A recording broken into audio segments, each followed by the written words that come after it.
Hi all, mid cap ഡോക്ടറിൻ്റെ post market pre മാർക്കറ്റിലേക്ക് എല്ലാവർക്കും സ്വാഗതം. ഇന്ന് ധാരാളം ഓപ്പർച്യൂണിറ്റി അല്ല, നല്ല രീതിയിൽ ട്രേഡ് ചെയ്യാൻ പറ്റിയ ഒരു മാർക്കറ്റായിരുന്നു ഇന്ന് എക്സ്പയറി ആയിരുന്നു. DK ഉള്ള അവസരങ്ങളുണ്ടായിരുന്നു. പക്ഷേ ഞാൻ പറഞ്ഞിട്ടുണ്ട്, നിങ്ങൾ ട്രേഡ് ചെയ്യുമ്പോൾ നെക്സ്റ്റ് എക്സ്പയറിയിൽ ട്രേഡ് ചെയ്യണം. അങ്ങനെ നെക്സ്റ്റ് എക്സ്പയറിയിൽ ട്രേഡ് ചെയ്തവർക്ക് ധാരാളം അവസരങ്ങളുണ്ടായിരുന്നു ചെയ്യാൻ. നമുക്ക് ആ അവസരങ്ങളെല്ലാം ഓരോന്നോരോന്നായിട്ട് നമുക്ക് വിശകലനം ചെയ്യാം. അതിന് മുന്നേ എനിക്കൊരു കാര്യം പറയാനുള്ളത്. ഇന്നത്തെ കമൻറ്റുകൾ വായിച്ചപ്പോൾ 1-2 കാര്യം എനിക്ക് മനസ്സിലായി. അതിനകത്തിൽ ഒരു കമൻറ്റിനകത്തിൽ എഴുതിയിരിക്കുന്നത്, സാറ് PE വ്യൂ ആയതുകൊണ്ട് ഞാനും PE എടുത്തു, അവസാനം നഷ്ടത്തിലാണ്, അത് ഹോൾഡ് ചെയ്യുകയാണ് എന്ന് പറഞ്ഞൊരു കമൻറ്റ് ഞാൻ കണ്ടു. അപ്പം നിങ്ങളൊരു കാര്യം മനസ്സിലാക്കണം. ഞാൻ എൻ്റെ വ്യൂ പറയും. ഓക്കെ, എൻ്റെ വ്യൂ പറയുമ്പോൾ അത് എടുക്കണോ വേണ്ടായോ, നിങ്ങളുടെ ട്രേഡ്, നിങ്ങളുടെ ക്യാപിറ്റലിൻ്റെ കപ്പാസിറ്റി എത്രയാണ്, നിങ്ങൾക്ക് ആ ട്രേഡ് എടുക്കാനുള്ള ബാക്കി കാര്യങ്ങൾ എന്തൊക്കെയാണ്, നിങ്ങൾ സ്വയം അനലൈസ് ചെയ്തിട്ട് മാത്രമേ ട്രേഡ് എടുക്കാവൂ. ഞാൻ ട്രേഡ് എടുക്കുമ്പോൾ എനിക്ക് പല ധാരണകൾ കാണും, പല സെറ്റപ്പ് കാണും. ആ ട്രേഡ് എടുത്താൽ അതിൽ നിന്ന് എങ്ങനെ ഇറങ്ങണമെന്നും എനിക്ക് വ്യക്തമായൊരു ധാരണയുണ്ടായിരിക്കും. അല്ലാതെ സാറ് പറഞ്ഞു, അല്ല സാറിന് താഴോട്ടുള്ള വ്യൂ ആണ്, അതുകൊണ്ട് ഞാൻ PE എടുക്കാം എന്ന് പറഞ്ഞ് ദയവ് ചെയ്ത് ആരും അങ്ങനെ ട്രേഡ് എടുക്കില്ല. ഞാൻ പറഞ്ഞിട്ടുണ്ട്, ഒരു ട്രേഡ് സെറ്റപ്പ് നിങ്ങൾ കണ്ടുപിടിച്ചതിന് ശേഷം, ഒരു എൻട്രി ഒരു എക്സിറ്റും കണ്ടുപിടിച്ചതിന് ശേഷം മാത്രമേ നിങ്ങളൊരു ട്രേഡിനകത്തിൽ എൻട്രി ചെയ്യാവൂ. അല്ല സാറങ്ങനെ പറഞ്ഞു എന്ന് പറഞ്ഞ് എടുത്തിട്ട് അവസാനം നഷ്ടം വന്നു പറഞ്ഞ് എന്നെ തെറി വിളിക്കരുത്. തെറിയൊന്നും വിളിച്ചില്ല, പക്ഷെ അത് ശരിയല്ല. നമ്മൾ ഒരാളെ അന്ധമായിട്ട് വിശ്വസിക്കാൻ പറ്റില്ല. ഇപ്പോൾ അത് പണ്ട് അർജുനൻ പത്മവ്യൂഹത്തിൽ അകപ്പെട്ട പോലെ ആയിപ്പോവും. മനസ്സിലായില്ലേ? അകത്ത് കയറാൻ എളുപ്പമാണ്, പക്ഷെങ്കിൽ അതിനകത്തുനിന്ന് പുറത്തിറങ്ങണം എന്നുണ്ടെന്നുണ്ടെങ്കിൽ എന്ത് വേണം? ആ പുറത്തിറങ്ങാനുള്ള വിദ്യയും കൂടെ പഠിക്കണം. മനസ്സിലായില്ല? അപ്പോൾ ഞാനൊരു ട്രേഡ് എൻട്രി എടുത്തു കഴിഞ്ഞാൽ അതെങ്ങനെ എനിക്ക് വെളിയിൽ ഇറങ്ങണം എന്നുള്ള കാര്യം എനിക്ക് വ്യക്തമായ ധാരണയുണ്ട്. ആ ധാരണ നിങ്ങൾക്കില്ലെന്നുണ്ടെന്നുണ്ടെങ്കിൽ നിങ്ങൾ അർജുനൻ്റെ മാതിരിയാകും, പെട്ടുപോകും, അതിന് പിന്നെ പട്ടുപോകും. ഓക്കെ, അപ്പം ആ കാര്യം നിങ്ങൾ മനസ്സിലാക്കിയിരിക്കുക. പിന്നെ ഞാൻ പറഞ്ഞു, ശരിയാണ്, ഇന്നലത്തെ എൻ്റെ വീഡിയോയിൽ ഞാൻ പറഞ്ഞു എനിക്ക് താഴോട്ട് മാത്രമേ വ്യൂ ഉള്ളായിരുന്നു. ആ വ്യൂ ഞാൻ കീപ്പ് ചെയ്യുന്നുണ്ടായിരുന്നു. എൻ്റെ PE എല്ലാം എൻ്റെ കയ്യിലുണ്ടായിരുന്നു. അപ്പോൾ ഇന്നലെ കമൻറ്റ് പറഞ്ഞ ആൾക്കാരും 2-3 പേര് PE ഹോൾഡ് ചെയ്യുന്നുണ്ടെന്ന് പറഞ്ഞാൽ അവർക്കൊക്കെ ഇന്ന് നല്ല രീതിയിൽ പ്രോഫിറ്റിൽ ഇറങ്ങാൻ പറ്റി എന്നുള്ളതാണ് എൻ്റെ വിശ്വാസം. ഓക്കെ, ഞാൻ ഒരിക്കലും പ്രോത്സാഹിപ്പിക്കത്തില്ല, BTST ചെയ്യാൻ ഒരിക്കലും പ്രോത്സാഹിപ്പിക്കത്തില്ല. ഞാനത് ഹോൾഡ് ചെയ്ത് ഞാൻ ഹോണസ്റ്റ്ലി നിങ്ങളോട് തുറന്നു പറഞ്ഞത് മാത്രമേ ഉള്ളൂ.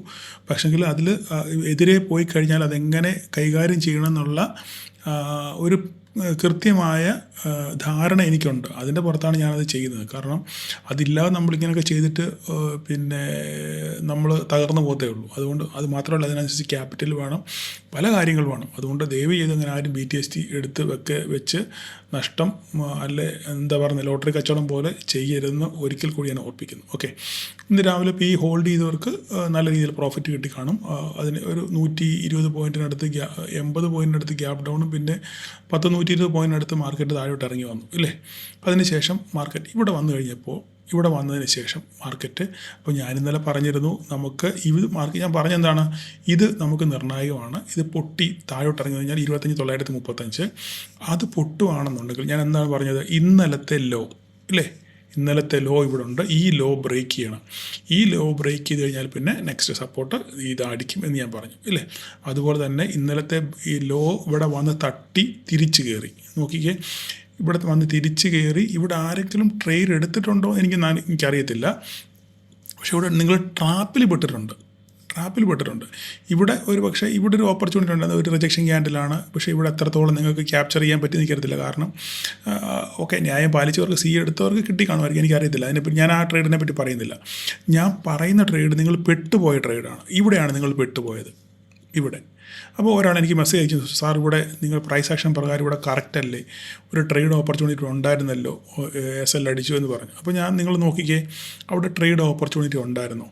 നിങ്ങൾ നോക്കിക്കേ, ഇവിടുന്ന് റിജക്ഷൻ ക്യാൻഡിൽ, ഇതൊക്കെ സമ്മതിച്ചു. കാരണം നമുക്ക് ഇവിടെ ഒരു സപ്പോർട്ട്, ഇന്നലത്തെ ലോ സപ്പോർട്ടുണ്ട്, ഇവിടുന്ന് റിജക്ഷൻ ക്യാൻഡിൽ വന്നു, നമുക്കൊരു ട്രേഡ് എടുക്കാം. സ്റ്റോപ്പ് ലോസ് ഇതാണ്, ചെറിയ സ്റ്റോപ്പ് ലോസ് ആണ്, നമുക്ക് ഒരു ടാർഗറ്റ് കിട്ടിക്കാണും, ഇവിടെ ടാർഗറ്റ് നമുക്ക് കിട്ടിക്കാണും, സമ്മതിച്ചു. ഈ ട്രേഡ് ഞാൻ പറയുന്നില്ല, വിട്ടുകളഞ്ഞു, ഇത് നിങ്ങളുടെ മനോധർമ്മമാണ്. പക്ഷേ ഇവിടെ എന്താ സംഭവിച്ചത്? ഞാൻ എപ്പോഴും പറഞ്ഞിട്ടുണ്ട്, മുകളിൽ നിന്ന് പൊട്ടി വീഴുന്നൊരു മാർക്കറ്റ്. ഇത് ഞാൻ വളരെ ക്ലിയറായിട്ട് എൻ്റെ ഓപ്പൺ ഇൻട്രസ്റ്റിൻ്റെ വീഡിയോയ്ക്കകത്തിൽ ഞാൻ പറഞ്ഞിട്ടുണ്ട് എന്താ സംഭവിക്കുന്നുള്ള കാര്യം. പൊട്ടി വീഴുന്നൊരു മാർക്കറ്റ് ഒരു നിശ്ചിത ദൂരം കഴിയുമ്പോൾ നമ്മൾ എന്ത് ചെയ്യും? എന്നെപ്പോലെ നിങ്ങളെപ്പോലെ എല്ലാവരും എന്ത് ചെയ്യും? ഇവിടെ പ്രോഫിറ്റ് ബുക്ക് ചെയ്യും. ശരിയല്ലേ? ഞാൻ ഇപ്പോൾ നിങ്ങൾ ഇന്നലെ പി ഹോൾഡ് ചെയ്ത ആളാണെന്ന് വിചാരിച്ചു. പി ഹോൾഡ് ചെയ്യുന്ന ആളാണെന്നുണ്ടെങ്കിൽ നിങ്ങൾ എന്ത് ചെയ്യും? ഒരു ക്യാൻഡിൽ വീണു, 2 ക്യാൻഡിൽ വീണു, ഇതിപ്പോൾ ഇവിടെ സപ്പോർട്ട് പറഞ്ഞു. അപ്പോൾ നമ്മൾ ഏകദേശം ഈ പോയിന്റ് വരുമ്പോൾ നമ്മൾ എന്ത് ചെയ്യും? ഇവിടെ നമ്മൾ പ്രോഫിറ്റ്, ഞാനായാലും നിങ്ങളായാലും എന്ത് ചെയ്യും? ഇവിടെ പ്രോഫിറ്റ് ബുക്ക് ചെയ്യും. അങ്ങനെ പിക്കകത്ത് നിന്ന് നമ്മൾ പൊസിഷൻ എക്സിറ്റ് ചെയ്യുമ്പോൾ അവിടെ എന്താ സംഭവിക്കുന്നത്? അവിടെ ഒരു ബൈ വരും ഇല്ലേ? നമ്മൾ താഴോട്ട് ഉള്ള ഉദ്ദേശം വെച്ചാൽ നമ്മളൊരു പി എടുക്കുന്നത്. ശരിയല്ലേ? ശരിക്കും നിങ്ങൾ മനസ്സിലാക്കണം, കേട്ട് പഠിക്കണം. നമ്മൾ മാർക്കറ്റ് താഴോട്ട് പൊട്ടും എന്നുള്ള ധാരണയിലാണ് നമ്മൾ എന്ത് ചെയ്യുന്നത്? ഒരു പി വാങ്ങിക്കുന്നത് അല്ലേ? ആ പൊട്ടും ധാരണയിൽ പി എടുത്തു. നമ്മൾ ആ പിയിൽ പ്രോഫിറ്റ് ബുക്ക് ചെയ്യുമ്പോൾ പിന്ന് എക്സിറ്റ് ആകുമ്പോൾ അവിടെ എന്താ സംഭവിക്കുന്നത്?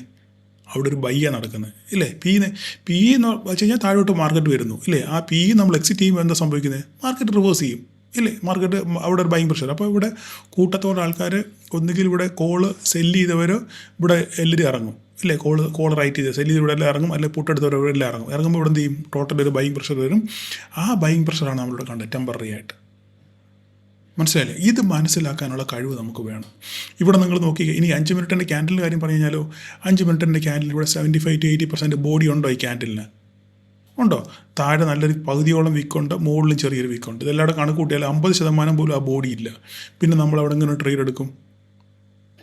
മനസ്സിലായി? അപ്പം നമ്മൾ ഇത് ഒരു പ്രോഫിറ്റ് ബുക്കിംഗ് ആണ് എന്ന് നമ്മൾ മനസ്സിലാക്കാതെ നമ്മൾ കൃത്യമായ ഒരു സെറ്റപ്പ് ഇല്ലാതെ നമ്മൾ ട്രേഡ് എടുക്കരുത്. ഇനിയിപ്പം ഇന്ന് അബദ്ധം പറ്റിയവർക്ക് ഓക്കെ, ബട്ട് ഇനിയും വരുന്ന ദിവസങ്ങളിൽ ഇങ്ങനെ ഇതൊരു സിനാരിയോ കണ്ടു കഴിഞ്ഞാൽ ചാടിക്കേറി 2-3 പച്ച ക്യാൻഡിൽ കണ്ടു കഴിഞ്ഞാൽ നിങ്ങൾ ചാടിക്കേറി ട്രേഡ് എടുക്കല്. കൃത്യമായി നമുക്ക് അവിടെ ഒരു എൻട്രി സെറ്റപ്പ് നമ്മുടെ ക്രൈറ്റീരിയ എല്ലാം ഫുൾഫില്ലായി വന്നെങ്കിൽ മാത്രമേ നമ്മൾ ട്രേഡ് എടുക്കാവൂ ഇല്ലേ? അതിനുശേഷം വീണ്ടും ഈ 3 ക്യാൻഡിലിന് 3 അല്ലെങ്കിൽ 4 ക്യാൻഡിലിന് ഒരു റെഡ് ക്യാൻഡിൽ വീണ്ടും വീണു. അടുത്ത ക്യാൻഡിൽ വന്ന് നമ്മുടെ സപ്പോർട്ടിൽ വന്നു 25-76 വന്ന് കൃത്യമായിട്ട് വന്ന് സപ്പോർട്ട് എടുത്തു. മാർക്കറ്റ് പിന്നെ ഇവിടെ ആടി കളിക്കാൻ തുടങ്ങി. ഇല്ല, അവിടെ നേരെ ഇവിടെ അങ്ങ് ട്രേഡ് ഇല്ല, തിരിച്ചു പോയി. പിന്നെ ആടിക്കളിച്ച് ഇന്ന് എക്സ്പയറി ആണ് ഇല്ലേ? ഇത്രയും ദൂരം ഏകദേശം 2 മണിക്കൂറോളം ആട്ടിക്കളിച്ച് മാർക്കറ്റ് എന്ത് ചെയ്തു? നേരെ നമ്മുടെ സപ്പോർട്ടിൽ വന്നു ഇല്ലേ? ഇനി ഇവിടെ ഒരു ട്രേഡ് നമുക്ക് ഇവിടെ ട്രേഡ് എടുക്കാൻ പറ്റത്തില്ല. ഇവിടുന്ന് റിവേഴ്സൽ കൺഫർമേഷൻ ഇല്ല. അടുത്തൊരു ഗ്രീൻ ക്യാൻഡിൽ വീണു. എല്ലാം കൊണ്ടും പെർഫെക്റ്റ് ഒരു ക്യാൻഡിലാണ്. ഒരു പക്ഷേ ഇത് കണ്ട് ട്രേഡ് എടുത്തവരുണ്ടായിരിക്കാം. എടുത്തെങ്കിൽ ഓക്കെ, സമ്മതിച്ചു, ഞാൻ അഗ്രി ചെയ്യുന്നു ഒരു ക്യാൻഡിൽ. പക്ഷേ അതിൻ്റെ അടുത്ത ക്യാൻഡിൽ വീണ്ടും റെഡാണ് വന്നത്. പക്ഷേ നമ്മുടെ സ്റ്റോപ്പ് ലോസ് ഈ വിക്കാണ്. ഈ വിക്കോ ഇതിന് തൊട്ട് താഴെയായിരിക്കും ഇല്ലേ? പക്ഷേങ്കിൽ അടുത്ത വീണ്ടും നമുക്ക് റിജക്ഷൻ ക്യാൻഡിൽ കിട്ടി. അടുത്ത ക്യാൻഡിൽ നമുക്കൊരു കൺഫർമേഷൻ കിട്ടി ഇല്ലേ? ഒരു 80% ബോഡിയോട് ഒരു ക്യാൻഡിലൂടെ കിട്ടി നമുക്കപ്പം. ഇവിടെ ട്രേഡ് എടുത്തവർക്ക് ഓക്കെ, ഇവിടെ ഹോൾഡ് അവർ എന്തായാലും അവർ റെസൽ അടിച്ചിട്ടില്ല, കാരണം തിരിച്ച് പോവുക ചെയ്തത് ഇല്ലേ? ക്ലോസിങ് കിട്ടിയിട്ടില്ല. അതിനുശേഷം സാവധാനതയോടെ അവർ ഹോൾഡ് ചെയ്തു. അല്ലെങ്കിൽ ഈ ട്രേഡിൽ ഇത് കണ്ടുകൊണ്ട് ഈ ട്രേഡിൽ കയറിയവർക്ക് ഒരു പ്രോഫിറ്റ്. നമ്മുടെ ടാർഗറ്റ് എവിടെയാണ്? ഇവിടെ ഈ ഇന്നലത്തെ ലോയുടെ ആ മാർക്കാണ് നമ്മുടെ ടാർഗറ്റ് ഇല്ലേ? അവിടെ നിന്ന് അവിടെ വരെ വന്നു. ഏകദേശം 876, 910 ഇല്ലേ? അപ്പോൾ ഏകദേശം ഒരു 30-40 പോയിൻറ്റോളം ഇവിടുന്ന് ഇവിടം വരെ കിട്ടി. ന്യായമായിട്ടുള്ള പ്രോഫിറ്റ് ബുക്ക് ചെയ്യാനുള്ള അവസരം ഉണ്ടായിരുന്നു. അതിനുശേഷം വീണ്ടും അതുപോലെ തന്നെ താഴെ വന്നു. ഇവിടെ ട്രേഡ് ഈ ക്യാൻഡിൽ ട്രേഡ് എടുത്തവർക്ക് ഓക്കെ, കാരണം അത് ട്രേഡ് എടുക്കാനുള്ള സെറ്റപ്പ് ഉണ്ട്. ഇവിടുന്ന് ഒരു തിരിച്ച് റിവേഴ്സൽ വന്നെങ്കിൽ നല്ലൊരു ബുള്ളിഷ് ക്യാൻഡിൽ വന്നു. ഇവിടെ ട്രേഡ് വേണേ എടുക്കണ്ട. നിങ്ങളുടെ കൃത്യമായ സ്റ്റോപ്പ് ലോസോടുകൂടെ അല്ലെങ്കിൽ കൃത്യമായ മനോധർമ്മത്തോടുകൂടെ മാത്രമേ നമുക്കിവിടെ ട്രേഡ് എടുക്കാൻ പറ്റുന്നത്. കൃത്യമായ പ്ലാനിങ് വേണം. സപ്പോസ് എതിരെ പോയി കഴിഞ്ഞാൽ നമ്മളവിടെ എക്സിറ്റ് ആകാനുള്ള സെറ്റപ്പ് നമ്മുടെ കയ്യിൽ വേണം അല്ലേ? അതിനുശേഷം ഇവിടെ ട്രേഡ് എടുത്ത് കുറേ നേരം ആടി കളിച്ചു. ഈ എക്സ്പയറി ട്രേഡ് ചെയ്തവർക്കൊന്നും വലിയ പ്രോഫിറ്റ് കിട്ടി കാണത്തില്ല. പക്ഷേ നെക്സ്റ്റ് എക്സ്പയറി ട്രേഡ് ചെയ്തവർക്ക് അവർക്ക് വീണ്ടും ഇത് ക്യാപ്ചർ ചെയ്യാൻ പറ്റി കാണും ഇല്ല? ഈ എക്സ്പയറി ട്രേഡ് ചെയ്തവർക്കാണെന്നുണ്ടെങ്കിൽ ഞാനൊരു ട്രേഡ് ചെയ്തായിരുന്നു. അതായത് 25,900 ഈ ഏരിയയിലുള്ളപ്പോൾ ഏകദേശം 18 രൂപ 19 രൂപയായിരുന്നു. ഇവിടെ 25,900 18 രൂപ 19 രൂപ. ഇത് ഈ പോക്കിന് 40 രൂപ വരെ പോയി.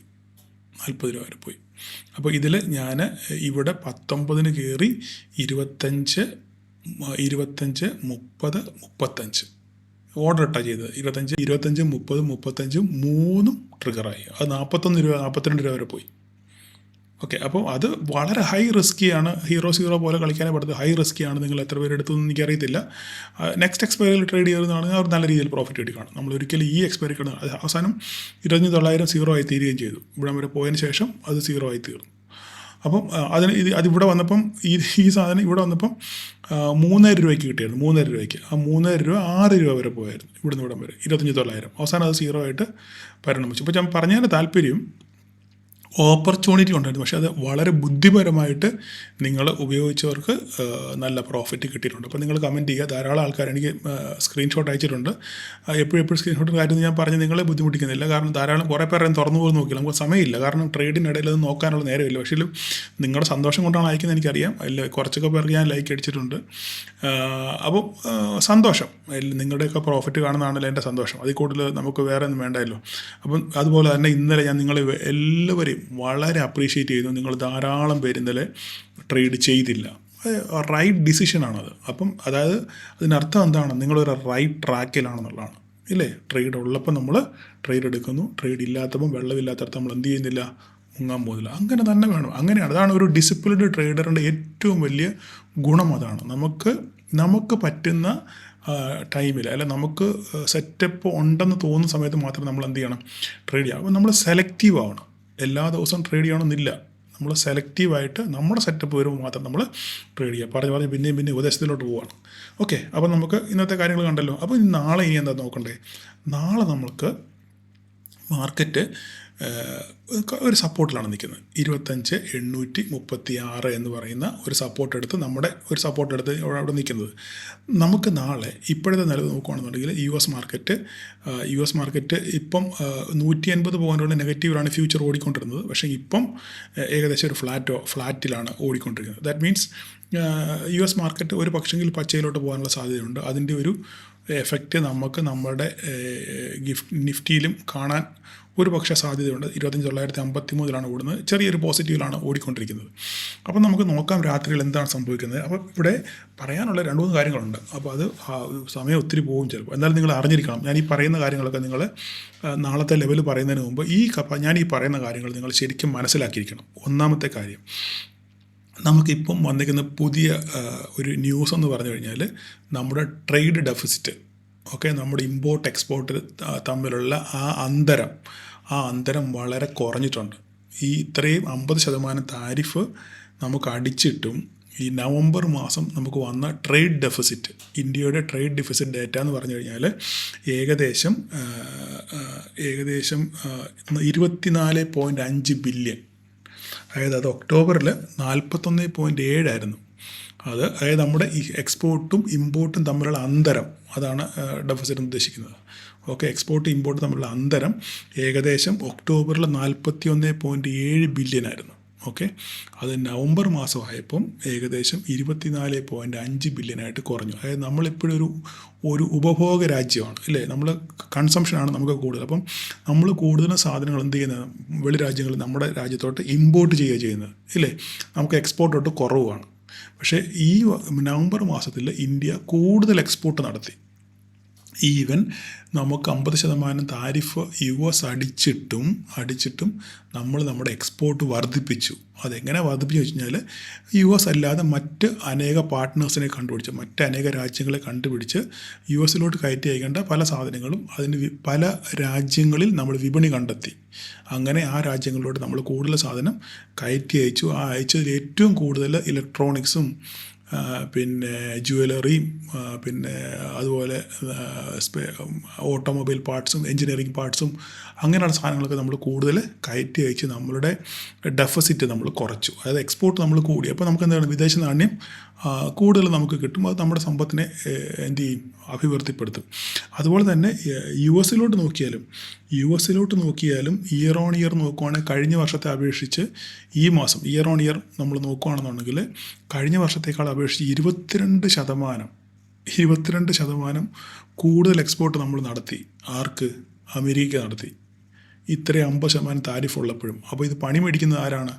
അമേരിക്കക്കാരാണ്. കാരണം ഈ 50% താരിഫ് അടിച്ച് നമ്മൾ അങ്ങോട്ട് കയറിച്ചാലും ഈ കാശ് കൊടുത്തു വേണ്ടേ അവർ മേടിക്കാൻ.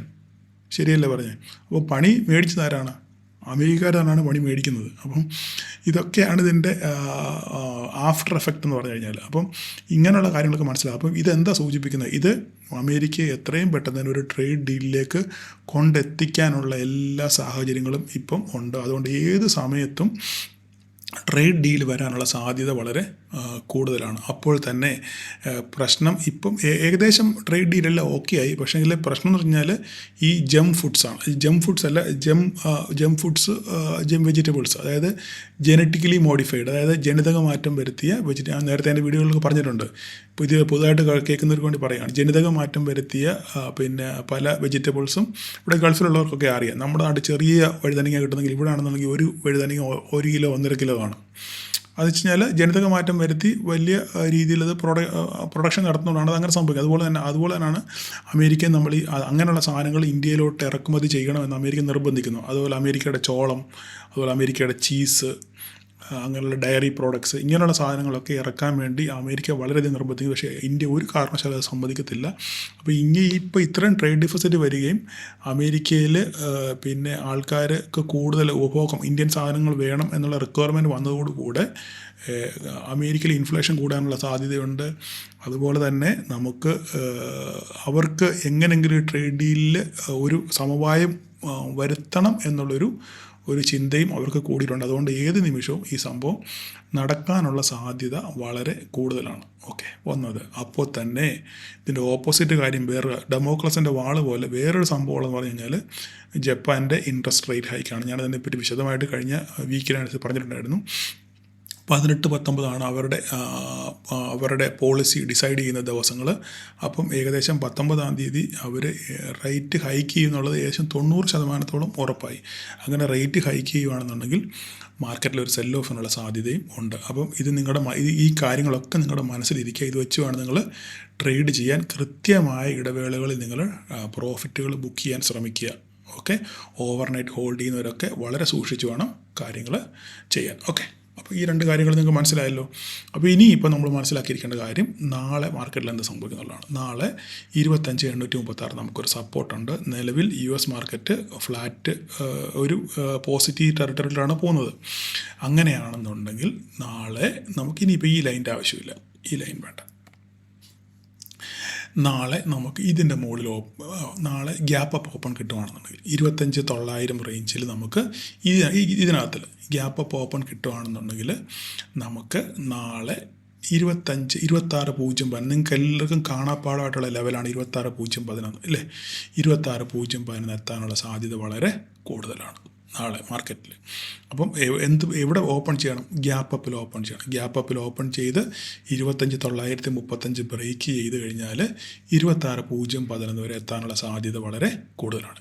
26,011 കടന്ന് 15 മിനിറ്റ് നേരം സസ്റ്റെയിൻ ചെയ്താൽ, ഒന്നുകൂടെ പറയുന്നു, 26,011 ക്രോസ് ചെയ്ത് ഇതിൻ്റെ മുകളിൽ സസ്റ്റെയിൻ ചെയ്യുകയാണെന്നുണ്ടെങ്കിൽ ഒരു ഷോർട്ട് കവറിങ് റാലി നമുക്ക് കിട്ടും. അത് മാർക്കറ്റിനെ 26,061, 26,100 കൊണ്ടുപോകാനുള്ള സാധ്യത വളരെ കൂടുതലാണ്. ഇത് നിങ്ങളുടെ മനസ്സിലിരിക്കുക. ഇതാണ് നമ്മുടെ ട്രേഡ് പ്ലാൻ. ഇനി അല്ല ഗ്യാപ്പ് ഡൗണോ ഫ്ലാറ്റായിട്ടോ ഓപ്പൺ ചെയ്യുകയാണെന്നുണ്ടെങ്കിൽ താഴോട്ട് മാർക്കറ്റ് ഗ്യാപ്പ് അപ്പ് ഓൺ ചെയ്ത് താഴോട്ടാണെന്നുണ്ടെങ്കിൽ സപ്പോർട്ട് 236 വർക്ക് ചെയ്യും. 236 വർക്ക് ചെയ്യും.